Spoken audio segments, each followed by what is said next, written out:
जमायत इस्लाह मुस्लिमीन ज़िले खैरपुर ज़ोन ब जी 17 ब्रांचुनि में ख़लीफ़ा साईं ज़हूर अहमद मोजाई जी सदारत में 3 माही इजलास मुनक़द करे तंज़ीमी विज़िट मुकमल कया विया। 5 ऐं 6 जुलाई ते सदर ख़लीफ़ा ज़हूर अहमद मोजाई जी सदारत में छरीअ खां कोलाटो ताईं 10 ब्रांचुनि जो तंज़ीमी दौरो कयो वियो, जंहिंमें joint secretary Fakir Khalid Hussain Rajpur, office secretary Zakir Hussain Rajpur, मुआविन फाइनेंस अमजद हुसैन राजपुर शामिल हुआ। 13-14 जुलाई ते मुआविन सदर ख़लीफ़ा साईं अहमद बख्श गुलाल जी सदारत में सेठार ऐं हिंगोरजा जे 8 ब्रांचुनि जो तंज़ीमी दौरो कयो वियो, जंहिंमें जनरल सेक्रेटरी हाफ़िज़ मोहम्मद हलीम गिलाल, joint secretary Fakir Khalid Hussain Rajpur, auditor Arif नियाज़ राजपुर ऐं मुआविन फाइनेंस अमजद हुसैन राजपुर शामिल हुआ।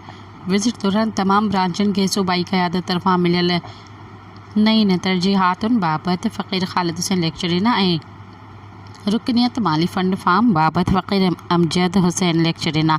जरत ब्रांच रिकॉर्ड बाबति आरिफ नियाज़ राजपुर लेक्चर ॾिना। तमाम ब्रांचुनि जे 6 माही कारकर्दगी जो जाइज़ो वरितो वियो। सब्सक्राइब कयो अवामी न्यूज़ HD खे ऐं ताज़ा तरीन ख़बरुनि लाइ ॾिसंदा रहो अवामी न्यूज़ HD।